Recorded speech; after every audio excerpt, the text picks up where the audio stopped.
اعوذ باللہ من الشیطان الرجیم، بسم اللہ الرحمن الرحیم۔ خواتین و حضرات، السلام علیکم ورحمۃ اللہ وبرکاتہ و مغفرتہ۔ پروگرام احکام شریعت اور فقہ حنفی سے متعلقہ مسائل کے ساتھ آپ کی خدمت میں حاضر ہیں۔ جیسے کل بھی عرض کیا تھا کہ یہ اشرا سیدنا صدیق اکبر رضی اللہ تعالی عنہ کی طرف منسوب کیا گیا ہے، اور آپ کی شان تقریباً پوری دنیا میں جہاں جہاں مسلمان ہیں بیان ہو رہی ہے، اور انشاءاللہ قیامت تک ہوتی رہے گی۔ تو پہلے سیگمنٹ میں انشاءاللہ ہم بھی یہ سعادت حاصل کر کے میں بیان کرتا ہوں، آپ سماعت فرمائیں اور اپنے درجات کی بلندی کا سامان کریں۔ اپنے اکابرین کو یاد کرتے ہیں تو یاد رکھیں کہ اللہ تبارک و تعالیٰ کی بے شمار رحمتیں اور برکتیں نازل ہوتی ہیں۔ نبی کریم صلی اللہ علیہ وسلم کا نگاہ رسول صلی اللہ علیہ وسلم میں کیا مقام تھا، اس کے بارے میں ایک روایت ہے۔ یہ صحیح بخاری کی ہے، 678 نمبر حدیث پاک ہے، اور حضرت ابو موسیٰ رضی اللہ تعالی عنہ اس کے راوی ہیں۔ آپ یہ فرماتے ہیں کہ مرض النبی صلی اللہ علیہ وسلم فاشتد مرضہ، نبی کریم صلی اللہ علیہ وسلم مریض ہو گئے، یعنی عمر مبارک کے آخری ایام میں آپ مریض ہوئے اور آپ کا مرض شدید ہو گیا۔ فقال، تو آپ نے فرمایا کہ مرو ابا بکر فلیصلی بالناس، کہ ابو بکر کو حکم دو کہ وہ لوگوں کو نماز پڑھائیں۔ یعنی جو حاکم ہوتا تھا پہلے دور میں، انہی کا حق ہوتا تھا مصلی پہ کھڑے ہونے کا۔ چنانچہ نبی کریم صلی اللہ علیہ وسلم جب تک موجود رہے آپ ہی امامت فرماتے رہے، لیکن جب بیمار ہوئے تو آپ نے فرمایا ابو بکر کو حکم دیں۔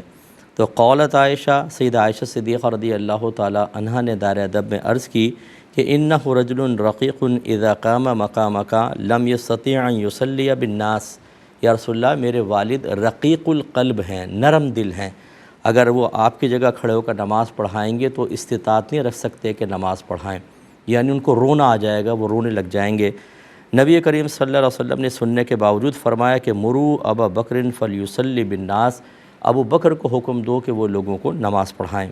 فعادت، سیدہ عائشہ صدیقہ رضی اللہ تعالی عنہ نے پھر اپنی بات کو دہرایا۔ نبی کریم صلی اللہ علیہ وسلم نے فرمایا کہ مری ابا بکر فلیصلی بالناس، اپنے والد کو جا کر عرض کرو کہ وہ لوگوں کو نماز پڑھائیں۔ فإنا كنا صواحب یوسف، تم ایسے ہی ہو جیسے یوسف علیہ السلام کے زمانے کی عورتیں تھیں، یعنی انہوں نے بھی اصرار کیا کہ ہم یوسف کو دیکھنا چاہتے ہیں، اور اسی طرح تم بھی ایک چیز کے اوپر بار بار اصرار کر رہی ہو، حالانکہ میں سمجھا رہا ہوں۔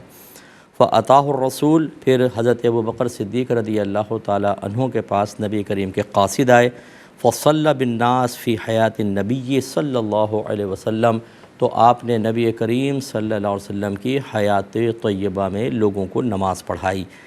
یہ دیکھیں بہت بڑی سعادت کی بات ہے کہ نماز پڑھانے کا اہل وہ ہوتا ہے جو لوگوں میں سب سے زیادہ مسائل کا جاننے والا ہوتا ہے، صاحب علم ہوتا ہے، صاحب تقوی ہوتا ہے، لوگ اس کی لیڈنگ کے اوپر راضی ہوتے ہیں، اس کی لیڈرشپ پر راضی ہوتے ہیں، اس کے پیچھے نماز پڑھنے میں کوئی کراہت محسوس نہیں کرتے ہیں، سب اس سے پیار کرتے ہیں، محبت کرتے ہیں۔ یہ ایک امام کے لیے تمام چیزیں ازحد ضروری ہوتی ہیں۔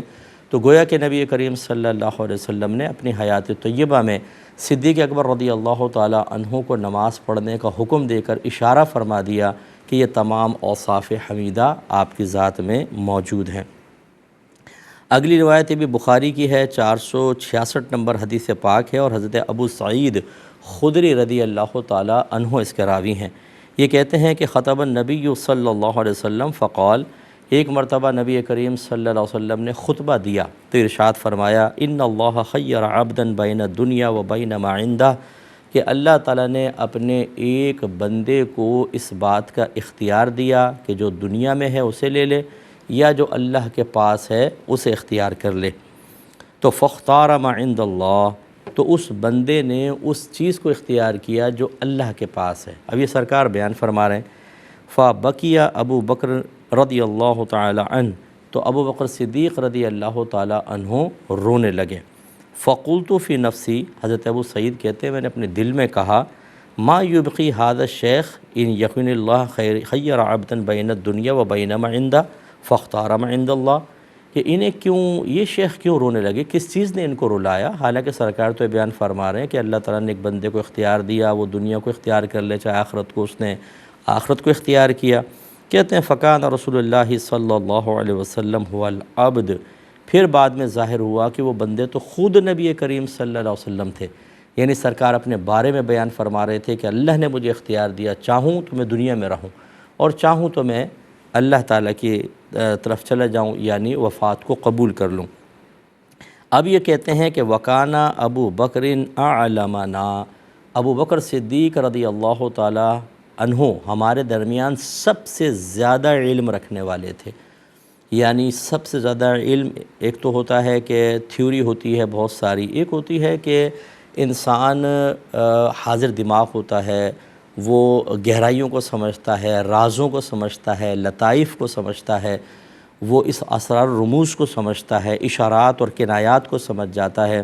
تو صدیق اکبر رضی اللہ تعالیٰ عنہ میں یہ تمام خصوصیات موجود تھیں، اسی لیے جب سرکار نے ایک کسی انون بندے کا ذکر کیا لیکن آپ سمجھ گئے کہ نبی کریم صلی اللہ علیہ وسلم اپنا ہی ذکر فرما رہے ہیں۔ اس کے بعد جو سرکار نے ارشاد فرمایا وہ بہت ہی قابل توجہ اور صدیق اکبر رضی اللہ تعالیٰ عنہ کی شان کو ظاہر کرنے والا ہے۔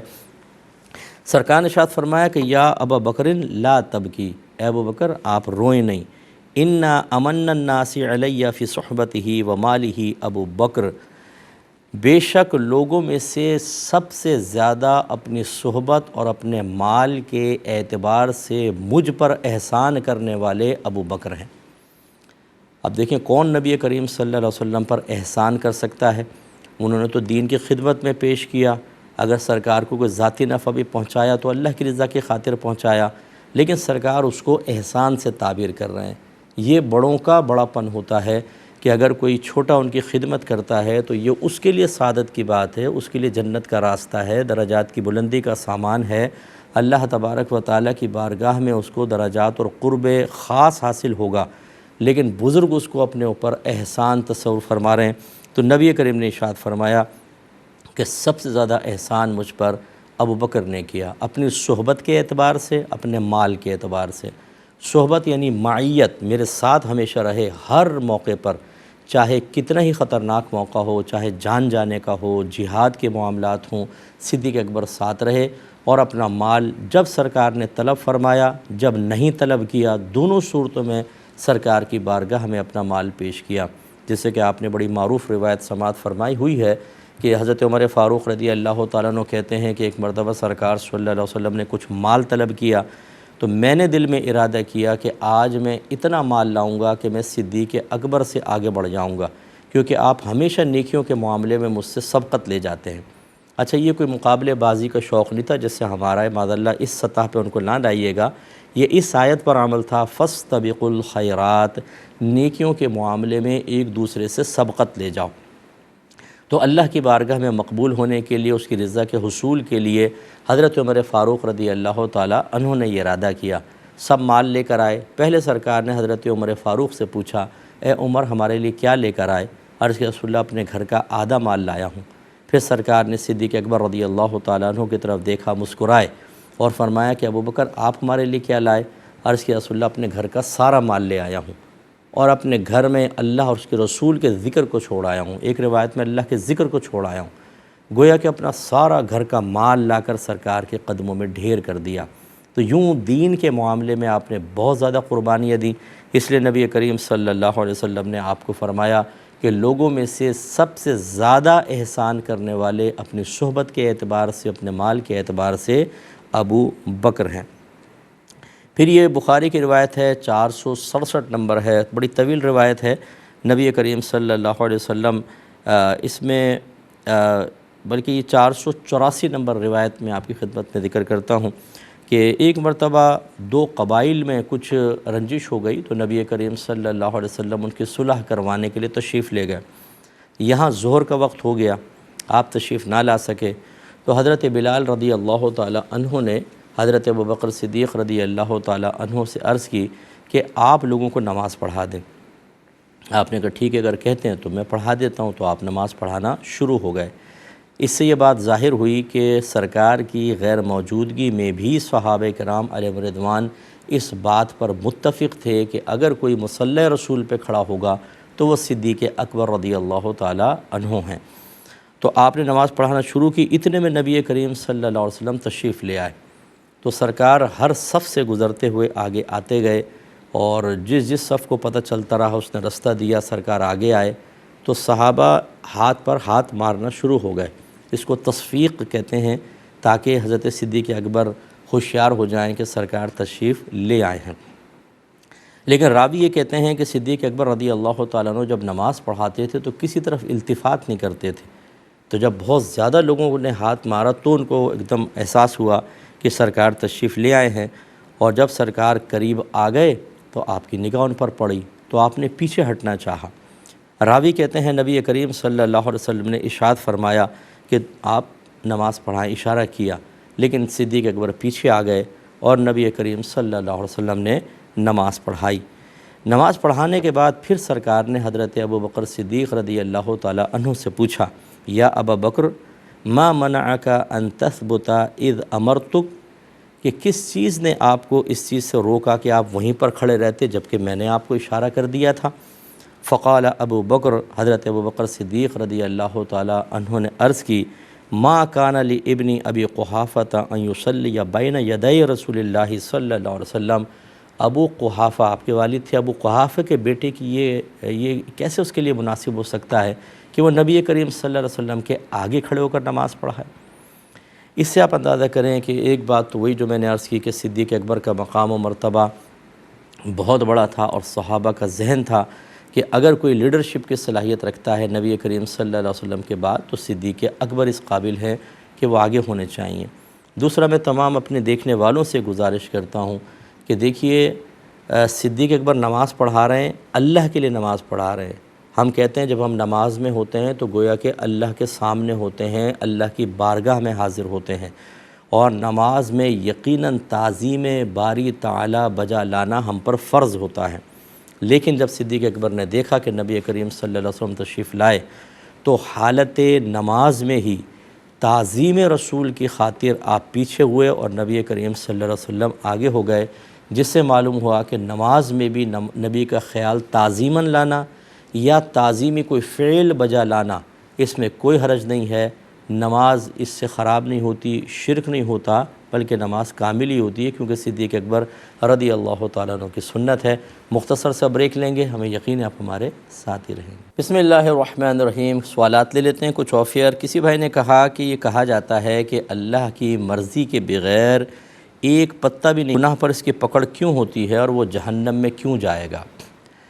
دیکھیں، یہ دونوں چیزیں آپ نے اصل میں آپس میں مد مقابل لا کر یہ سوچا کہ شاید دونوں ایک ہی مفہوم کی ہیں، حالانکہ دونوں کا مفہوم علیحدہ علیحدہ ہے، یعنی ان میں آپس میں تقابل ہے ہی نہیں۔ جب ہم یہ کہتے ہیں کہ اللہ کی مرضی کے بغیر کوئی پتہ بھی نہیں ہل سکتا تو صرف اس کی قدرت کاملہ کی طرف اشارہ کرنا مقصود ہوتا ہے کہ اگر اللہ تعالیٰ چاہے تو کوئی ہل نہیں سکتا، اگر اللہ چاہے کوئی بندہ گناہ نہیں کر سکتا، اللہ چاہے کوئی بندہ ہاتھ بھی نہیں اٹھا سکتا، اس کا ہاتھ وہیں پر جم جائے، یہ اس کی قدرت کاملہ کا اظہار ہے اور اس کا اقرار ہے۔ اور ایک ہوتا ہے کہ اللہ تعالیٰ نے اس تمام تر قدرت کے باوجود انسانوں کو ایک امتحان میں مبتلا رکھنے کا ارادہ فرمایا، اس کے لیے اسے پازیٹیو چیزوں کے اسباب بھی دے دیے، یعنی ہدایت کے اسباب بھی عطا فرمائے اور گمراہی کے اسباب بھی پیدا کر دیے، اور اس کو عقل عطا فرمائی اور ایک تھوڑا بہت قدرت و اختیار دیا کہ وہ اپنے قدرت اور اختیار سے ہدایت کو اختیار کر لے یا گمراہی کو۔ گویا کہ اس مقام پر اللہ تعالیٰ نے تسلیط و تسلط نہیں فرمایا۔ اگر اللہ تعالیٰ چاہتا تو پہلے والے حصے کے مطابق تمام کو مسلمان کر دیتا۔ یہ کئی جگہ قرآن میں اللہ نے خود بیان فرمایا، اللہ چاہتا تو سب کو ایک امت پر کر دیتا، ایک امت واحدہ بنا دیتا، سب کو جنت میں ڈال دیتا۔ تو اس لیے اللہ اس پر قادر ہے، لیکن اس نے اس مقام پر لوگوں کے امتحان کے لیے انہیں ایک تھوڑا سا اختیار دیا کہ اپنی عقل کو صحیح استعمال کرو، نفس و شیطان سے مقابلہ کرو، دنیا سے مقابلہ کرو، مخلوق سے مقابلہ کرو، انبیاء علیہ السلام اور وہ نہ رہیں تو ان کے متبعین، ان کے وارثین یعنی علماء کی اتباع کرو، قرآن تمہارے درمیان موجود ہے اس کی پیروی کرو، حدیثوں کی کرو اور جنت کا راستہ اختیار کر لو۔ اب چونکہ ہمیں اس میں اختیار دیا گیا ہے، اس میں اللہ تعالیٰ نے اپنی قدرت کاملہ سے ہمیں مجبور محض نہیں کیا ہے، لہٰذا اس کی قدرت اپنے مقام پر کہ اس کے بغیر ایک پتہ بھی نہیں ہل سکتا، اور یہاں چونکہ ہمیں اختیار دے دیا اپنی تمام تر قدرتوں کے باوجود، اس لیے ہم معصوم نہیں بن سکتے کہ یار ہم نے کوئی، اگر اللہ چاہتا تو ہمیں گناہ سے نہ روک لیتا تو میری کیوں پکڑ ہوگی؟ پکڑ تو ہوگی. اور اگر آپ اتنے ہی معصوم ہیں تو آپ کے منہ پہ خود تماچا مارے تو پھر کیوں اس کو پکڑتے ہیں؟ وہ تو پھر یہ کہیں نا کہ اللہ نے کیا، پتہ بھی نہیں ہلتا اللہ کی مرضی کے بغیر، کیوں آپ کیس کر دیتے ہیں؟ کیوں اگر کوئی پیسہ چھین کے لے جاتا ہے تو آپ ناراض ہوتے ہیں؟ اس کا مطلب ہے خود انسان بھی یہ بات سمجھتا ہے کہ اللہ تعالیٰ نے اپنی تمام تر قدرت کے باوجود، اپنی طاقت کے باوجود بندوں کو بھی تھوڑا سا اختیار دیا ہے، اسی میں ان کا امتحان ہے. ٹھیک ہے، تو جب امتحان میں مبتلا کیا تو اپنی قدرت کی وجہ سے کسی کو مجبور نہیں کر دیا، اور امتحان ہٹا لیں پھر وہی بات ہے کہ اللہ کی مرضی کے بغیر ایک ذرہ بھی اڑ کر وہاں پر نہیں جا سکتا، چاہے آپ کئی ہزار میل فی گھنٹے کی رفتار سے ہوا چلا دیں، ذرہ اپنے مقام پہ ٹک کر رہے گا، کیونکہ اللہ تعالیٰ کی طاقت و قدرت کے تحت ہے. یہ کہتے ہیں کہ اگر کسی مقام پر کسی کام کی فکس اجرت ہو تو پھر اس سے زیادہ لینے کا کیا حکم ہے؟ جیسے 100 روپے کسی کام کے مخصوص ہیں اور وہاں پر کوئی 150 لے رہا ہو تو کیا حکم ہوتا ہے؟ دیکھیں، دو چیزیں ہوتی ہیں کہ ایک تو ہوتا ہے کہ گورنمنٹ کوئی ایسی چیز فکس کر دیتی ہے اور اس کو قانون بنا دیتی ہے. جیسے UK میں نے سنا ہے کہ اس میں بعض ایسے ہوتے ہیں مطلب مزدور لوگ، کام کرنے والے، کہ ان کی سیلریز پر ویک جو ہے وہ گورنمنٹ نے فکس کی ہوئی ہے، تو پھر وہ تو آپ کو بالکل دینی ہی ہوگی، اور اس سے کم آپ نہیں کر سکتے کیونکہ وہ خلاف قانون ہوگا. ٹھیک ہے نا، یہ تو ہے. ایک ہوتا ہے کہ جو فکس کیے اس سے زیادہ آپ احساناً کر دیں تو کوئی مسئلہ نہیں ہے. اچھا، پھر اب آ جائے مزدور کی طرف سے، جب اس کے لیے 100 روپے فکس کیے ہیں اور یہ قانون بن گیا تو وہ اس سے زیادہ کا مطالبہ نہیں کر سکتا کیونکہ یہ اس کے حق میں خلاف قانون ہوگا. تو گویا کہ جب لینے والے یا دینے والے کو گورنمنٹ پابند کر دے کہ اس سے زیادہ دینا نہیں، اس سے کم کرنا نہیں، پھر تو ہمیں قانون کو فالو کرنا ہوگا. اور اگر ایسا نہیں ہے، اگر ہم کم کریں تو قابل گرفت ہوں، زیادہ کریں تو احسان کی صورت میں گورنمنٹ منع نہیں کر رہی تو کر سکتے ہیں. اسی طریقے سے اگر کوئی گورنمنٹ نے کوئی ریٹ مقرر کی ہے لیکن اس میں کوئی سختی نہیں ہے، پھر کوئی زیادہ ڈیمانڈ کرتا ہے کہ کام کی نوعیت میری تھوڑی سی بڑھ گئی ہے، اس کے زیادہ ریٹ ہونے چاہیے، زیادہ میری اجرت ہونی چاہیے، تو بھی ہو سکتا ہے. تو خلاصہ کلام یہ ہے کہ زیادتی نہ ہو، ظلم نہ ہو، خلاف قانون کوئی معاملہ نہ ہو تو پھر کم زیادہ کرنے میں کوئی حرج نہیں ہے. ایک کالر ہمارے ساتھ ہیں، پہلے کال لیتے ہیں. السلام علیکم. وعلیکم السلام ورحمۃ اللہ وبرکاتہ. جناب کیا حال ہے؟ ٹھیک ہے؟ اللہ کرم. آپ کا پروگرام بہت پیارا ہے جی، ماشاءاللہ. آپ کو بھی عمر دراز عطا فرمائے اور آپ کا سایہ ہمارے سروں پہ ہمیشہ سلامت رہے. آمین. میرا سوال ہے کہ اگر غیر مسلم کوئی قرضہ مانگنے کے لیے آتا ہے 2000 5000 تک، آیا کہ ہم دے سکتے ہیں ان کو قرضہ؟ ٹھیک ہے. اور دوسرا سوال یہ ہے کہ میری عمر 60 سال ہے تو چھوٹا پیشاب میرا جو ہے نا کنٹرول نہیں ہوتا، تو اکثر اوقات جب وضو کر لیتے ہیں یا ایک بار پیچھے جنازہ پڑھنا تھا تو میرے کپڑے بھی پلیت ہو گئے ہیں اور وضو بھی نہیں کھڑا ہوا، تو کیا اس حالت میں نماز پڑھ سکتا ہے یا نہیں بندہ پڑھ سکتا؟ ٹھیک ہے. اور تیسرا سوال میرا یہ ہے کہ ہماری ادھر ایک مسجد ہے، وہ بازار جو ہے نا وہ ہے ان کی دیوبند حضرات. چلیں میں آپ کو عرض کرتا ہوں.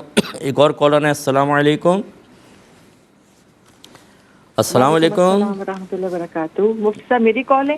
جی آپ کی کال ہے بہن، ارشاد فرمائیے. اچھا، آپ کی آواز تو بہت اچھا ہے. میں اپنی سوال عرض کرتی ہوں. میرے 3 سوال ہیں. پہلا سوال یہ ہے کہ نماز میں تشہد میں دعائیں معصورہ پڑھنے کے بعد سلام پھیرنے سے پہلے اللہم آمین کہہ سکتے ہیں؟ دوسرا سوال یہ ہے کہ ایک اسلامی بہن کا بیٹا اپنی والدہ کی ہیلتھ انشورنس کروانا چاہتا ہے کیونکہ یہاں UK میں علاج بہت مہنگا ہے. اگر کوئی بیمار ہو جائے تو حکومت کی طرف سے فوری علاج نہیں ہوتا اور ویٹنگ کیو کافی لمبی ہوتی ہے، تو کیا اس صورت میں انشورنس کروا سکتے ہیں کہ نہیں؟ ٹھیک ہے. اور تیسرا سوال یہ ہے کہ کتاب میں درود پاک کی فضیلت اہل علم بیان فرماتے ہیں، تو اگر وہ درود پاک اگر ہم فون میں ٹیکسٹ کی صورت میں لکھتے ہیں تو کیا وہ بھی اس میں بھی وہی جی فضیلت حاصل ہوگی کہ نہیں؟ جزاک اللہ خیرہ. میں عرض کرتا ہوں انشاءاللہ.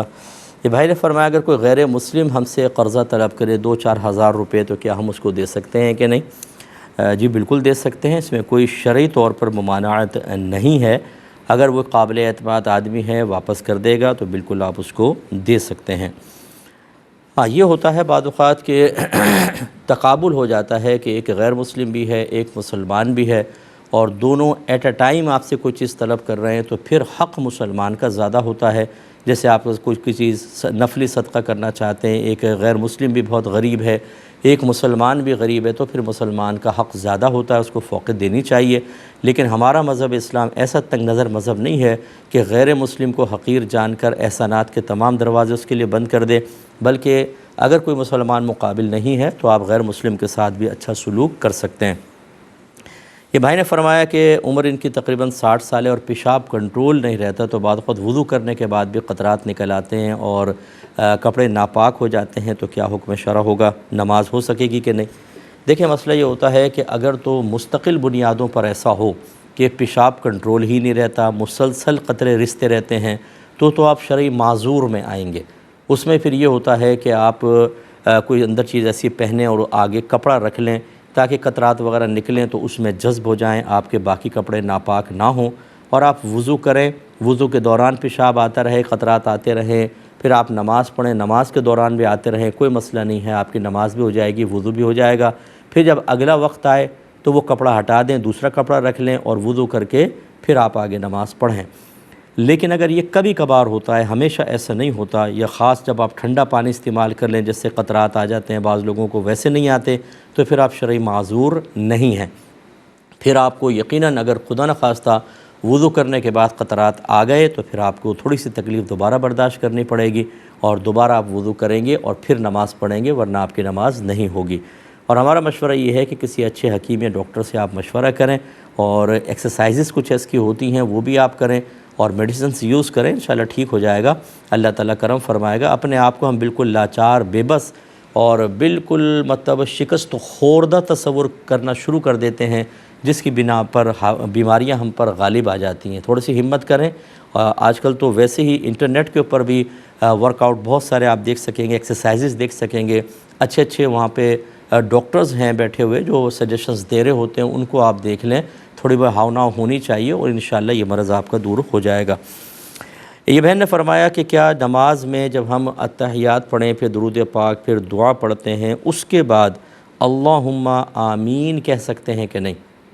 دیکھیں کہنے میں کوئی مسئلہ نہیں ہے، جیسے الحمد کے بعد بھی آمین کہتے ہیں، لیکن یہ سنت سے ثابت نہیں ہے، اور ہمارا مشورہ یہی ہوگا کہ جب کوئی چیز سنت سے ثابت نہیں تو جہاں تک سنت سے ثابت ہے وہیں تک رکھیں، کیونکہ پھر ہم اس کی تلقین کرتے ہیں اپنے بچوں کو، پھر وہ اس میں تھوڑی سی ایڈنگ کرتے ہیں، پھر ایک اور آدمی ایڈنگ کرتا ہے، اور پھر وہی ہوتا ہے جو آج کل ہو رہا ہے ہمارے گھروں میں، کہ اگر آپ لوگوں سے اصل دین کے بارے میں معلوم کریں، جو حقیقتاً نبی کریم صلی اللہ علیہ وسلم سے چل کر بیانی اصل شکل میں آیا، وہ تو بہت ہی کم آپ کو نظر آئے گا، اور اپنے پاس سے پھلجڑیاں اور ایڈنگ ہم نے اتنی کر دی ہے کہ وہ اصل شکل اس کی مسخ ہو گئی ہے۔ اچھا یہ میں عوامی ایڈنگ کی بات کر رہا ہوں، اگر علماء اسلام کسی صحیح مصلحت کی بنا پر کسی چیز کی اجازت دیں تو وہ عین شریعت ہی ہوتی ہے، یاد رکھیں۔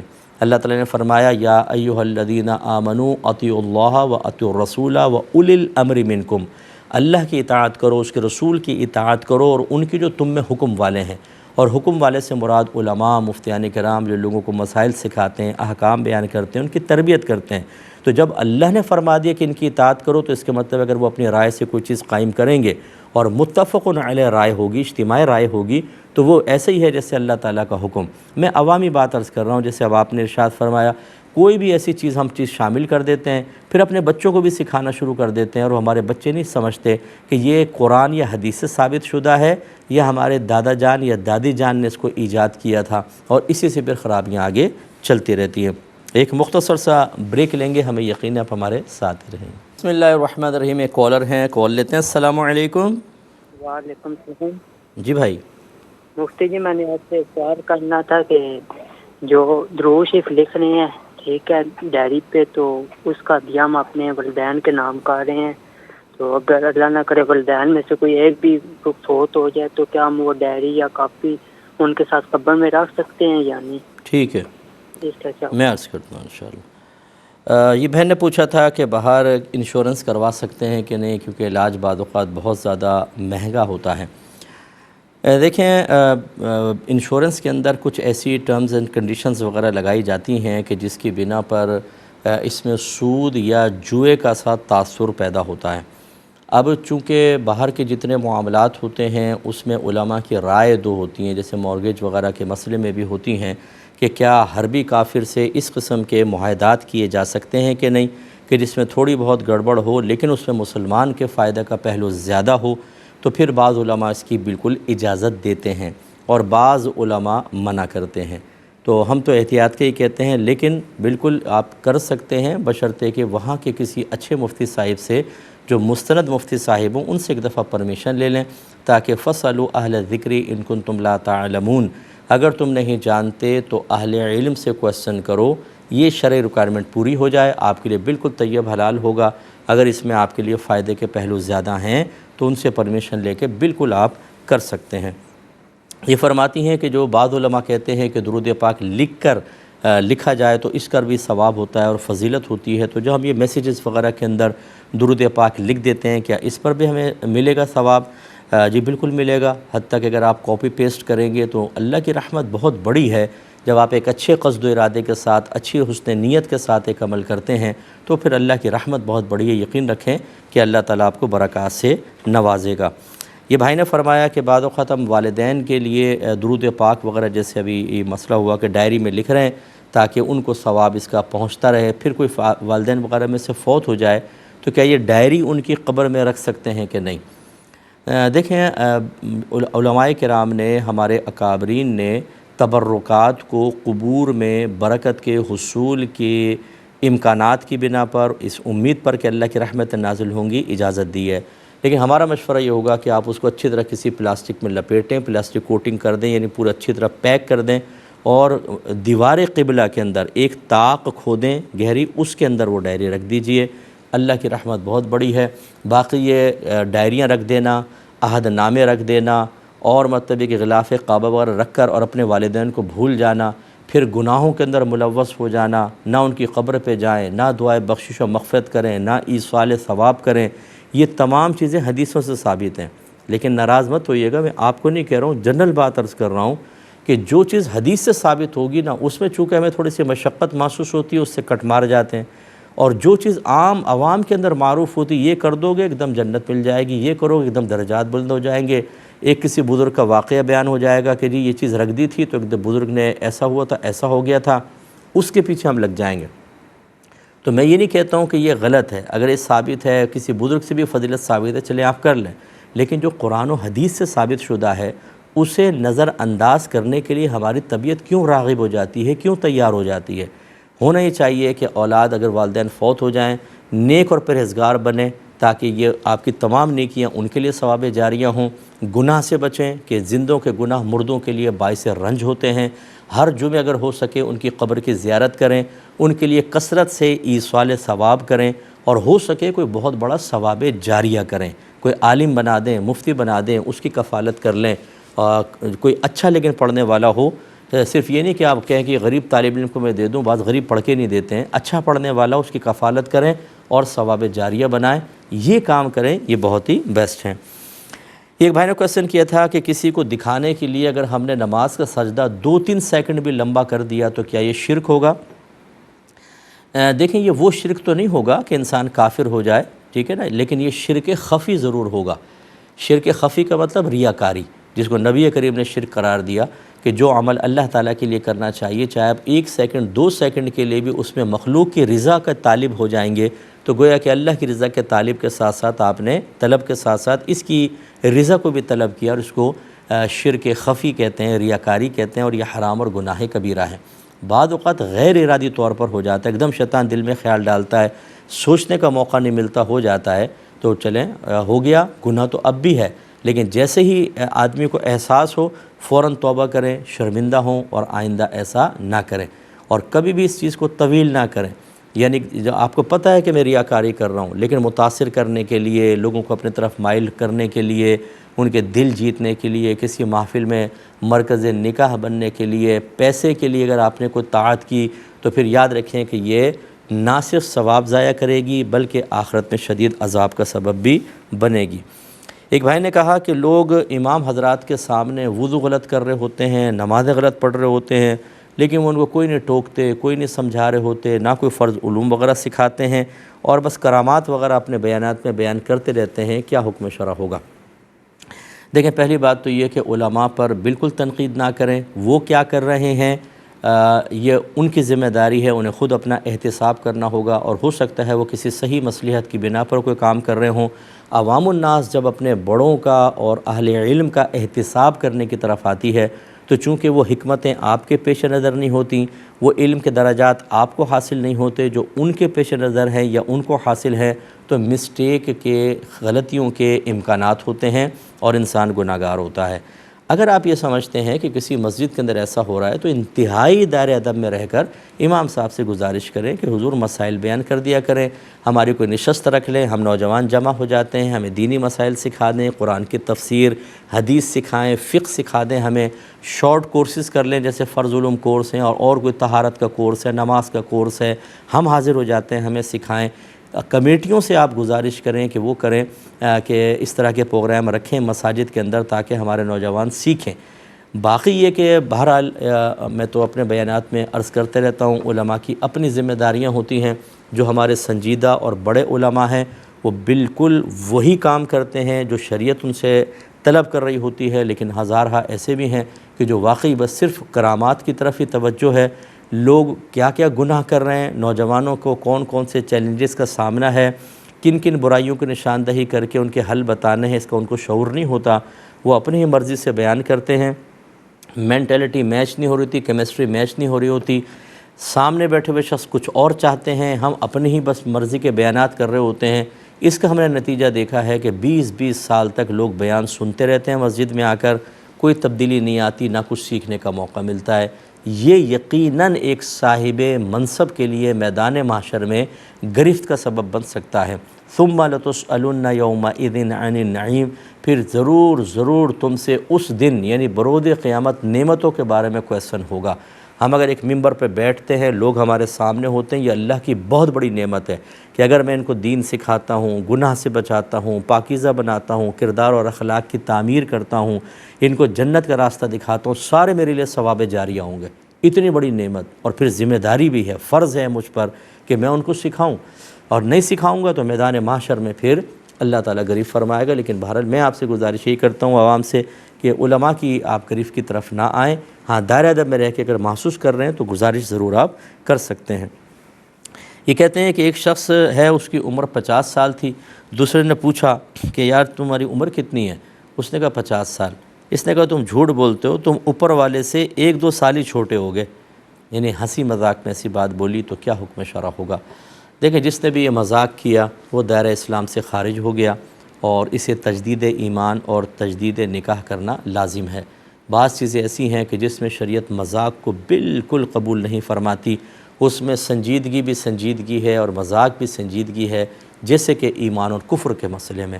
اب یہ کہنا کہ اوپر والا سب سے پہلے تو اللہ کے لیے سمت مقرر کر دی، یہ کفر، پھر یہ کہا کہ اس سے 1-2 سال ہی چھوٹے ہو گئے، اس کا مطلب ہے کہ عمر اس کی ہوتی ہے جو پہلے نہیں پیدا ہوتا، پھر پیدا ہوتا ہے تو ہم اندازہ کرتے ہیں 20 سال کا ہو گیا، 30 سال کا، اس کا مطلب اس نے یہ عقیدہ بھی ظاہر کیا کہ پہلے خدا موجود نہیں تھا، اس کے بعد مارز وجود میں آیا، یہ دوسرا کفر۔ پھر اللہ تبارک و تعالیٰ کی ایک عمر مقرر کر دینا، یہ کفر، یہ بہت سارے کفریات اس میں جمع ہو گئے۔ اس لیے میں اپنے تمام نوجوانوں سے گزارش کرتا ہوں، اور گھروں میں ہماری بہنیں بھی بعض اوقات بیٹھ کے آپس میں مذاق کر رہی ہوتی ہیں، شریعت کا مذاق اڑا رہی ہوتی ہیں، ایسا ہرگز نہ کیا کریں۔ اور یہ جو آپ کے پاس پوسٹس کے اندر جوکس وغیرہ آ جاتے ہیں شریعت سے متعلق، اور یہ جو آج کل بھی میں نے نشاندہی کی تھی، کلپ بنا دی، کوئی بھی ایک مسئلہ لے لیا، ایک یہاں سے ہنس رہا ہے، ایک وہاں سے ہنس رہا ہے، بیچ میں کسی کے قہقہے ڈال دیے، آپ انجوائے کر رہے ہوتے ہیں، آپ کو نہیں پتہ چلتا بعض اوقات جو مسئلہ بیان ہو رہا ہے وہ بعینی ایک حدیث ہے، بعینی ایک آیت کا مضمون ہے، اور آپ کا اس کا مذاق اڑانا اصل میں اللہ اس کے رسول کا مذاق اڑانا ہے، قرآن اور حدیث کا مذاق اڑانا ہے۔ ایمان یوں نکل جائے گا ہاتھ سے، یہ تو ہنسانے والا روئے گا ہی روئے گا، یہ 50 کو رلانے کا سبب بن جائے گا۔ اس لیے آپ ایسی چیزیں بالکل نہ دیکھیں، اور دین کو خدا را کم از کم مذاق سے بالکل علیحدہ کر دیجئے۔ ایک بہن نے کویسچن کیا کہ ان کا بچہ 1 ماہ کا ہے، رات بھر روتا رہتا ہے، سوتا ہی نہیں ہے، فجر کے ٹائم آ کے سوتا ہے، دن بڑے آرام سے گزر جاتا ہے، رات ہوتی ہے پھر رونے لگ جاتا ہے۔ وہ کہتی ہیں کسی نے کہا ہے کہ اس کو کچھ چیزیں نظر آتی ہیں، اس وجہ سے روتا ہے، کیا حکم شرع ہوگا؟ دیکھیں پہلی بات تو یہ کہ اس کو چیزیں نظر آتی ہیں، بچے نے بتایا کہ چیزیں نظر آتی ہیں، یہ اپنے پاس سے قیاس آرائی کر کے خواہ وسوسے ڈال کر اپنی پوزیشن کلیئر کر کے اپنے آپ کو ثابت کرنے کی کوشش کرتے ہیں کہ ہمیں بڑی روحانیت جانتے ہیں، حالانکہ روحانیت کا مفہوم بھی نہیں پتہ ہوتا۔ آپ کسی اچھے ڈاکٹر سے رجوع کریں۔ بعض چیزیں ایسی ہوتی ہیں کہ ڈے کے اندر اثر انداز ہوتی ہیں، یعنی بیماریاں وغیرہ یا کوئی ماحول، اور بعض اوقات رات کے اندر ہوتا ہے۔ دیکھا کریں کوئی چیونٹی وغیرہ تو اندر نہیں گھس گئی ہے، بعض اوقات اور بچے کے ساتھ مسائل ہوتے ہیں، یہ آپ کریں۔ ہاں یہ بھی اس کا میں انکار نہیں کر رہا ہوں کہ بعض اوقات جنات وغیرہ اثر انداز ہوتے ہیں اور تنگ کرتے ہیں، لیکن مطلب ایک کیسا جن ہے کہ رات میں آتا ہے دن میں نہیں آتا، تو اس لیے پھر بھی حفظ ما تقدم کے طور پر آپ آیت الکرسی پڑھ کر، چاروں قل پڑھ کر بچے پر دم کیا کریں اور سویا کریں۔ لیکن اس طرح یقینی طور پہ کہنا کہ اس کو چیزیں نظر آ رہی ہوں گی تبھی ایسا ہی ہوا ہے، ان سے کیا ہوتا ہے کہ ہم قرآن و حدیث سے ہٹ جاتے ہیں، اور اس میں اس قسم کے لوگوں کو وسوسے میں مبتلا کرنے والوں کے لیے بڑی وسعت ہوتی ہے، بہت بڑا گراؤنڈ ہے، کیونکہ آپ تو جانتے نہیں، اچھا انہیں خود بھی نہیں پتہ ہوتا، لیکن اس طرح کی باتیں کر کے اب یہ روحانی مسائل ہیں، اب روحانی مسائل ہیں تو یہ ہیں روحانی اسکالر، اب ان کے پاس آ کر آپ ان سے ہدایات لیتے رہیں، اور پھر یہ صاف کہہ دیتے ہیں جو یہ علماء ظاہر ہے نا مسائل بتائیں، ان کو نہیں پتہ ہوتا، یہ فقیروں کو پتہ ہوتا ہے۔ ان ایسے فقیروں کو میرے سامنے لے کر آئیں، میں ان سے چند کویسچن کرتا ہوں، اور ان کی روحانیت کے نہ ٹکڑے کر دیے تو آپ مجھے کہیے گا اللہ مجھے عجب و خود پسندی سے بچائے، میں ایک طالب علم ہوں، لیکن قرآن و حدیث کا علم اصل ہے۔ کہاں سے تم نے اپنے پاس سے چیزیں نکال کر لوگوں کو گمراہ کر رہے ہیں، وسوسوں میں مبتلا کرتے ہیں، انہیں اصل دین سے ہٹا دیا، ان کا اعتماد اللہ پہ نہیں رہا، رسول کی دعاؤں پر نہیں رہا، قرآن پہ نہیں، حدیث پہ، وہ آپ کو نجات دہندہ سمجھنا شروع ہو گئے۔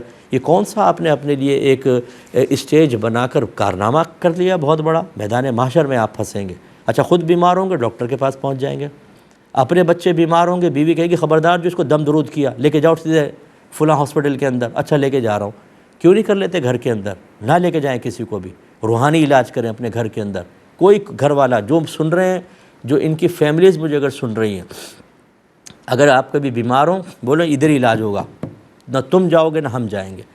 پوری دنیا کو آپ نے کہا ہوا ہے کہ بعض کہتے ہیں ڈاکٹر علاج چھوڑ دو، ہم سے علاج کرواؤ بس، اور مار دیتے ہیں آدمی کو، تو ایسا نہیں کرنا چاہیے۔ بہرحال تو دم وغیرہ کر لیا کرے۔ اب چونکہ ٹائم مکمل ہو گیا پروگرام کا ٹائم، انشاءاللہ نیکسٹ فرائیڈے آپ سے دوبارہ ملاقات کا شرف حاصل ہوگا۔ اس وقت تک کے لیے اپنے میزبان کو، ہماری کیو ٹی وی کی پوری ٹیم کو اجازت مرحمت فرمائیں۔ آپ ہمارے لیے دعا کیجئے، میں آپ کے لیے دعا گو ہوں کہ اللہ تعالی ہمیں مضبوط ایمان والا بنا دے، اور ہم اللہ، رسول، قرآن و حدیث پر وہ اعتماد کریں کہ ایسا اعتماد کسی کو پر بھی نہ ہو۔ آمین۔ وآخر دعوانا ان الحمد للہ رب العالمین۔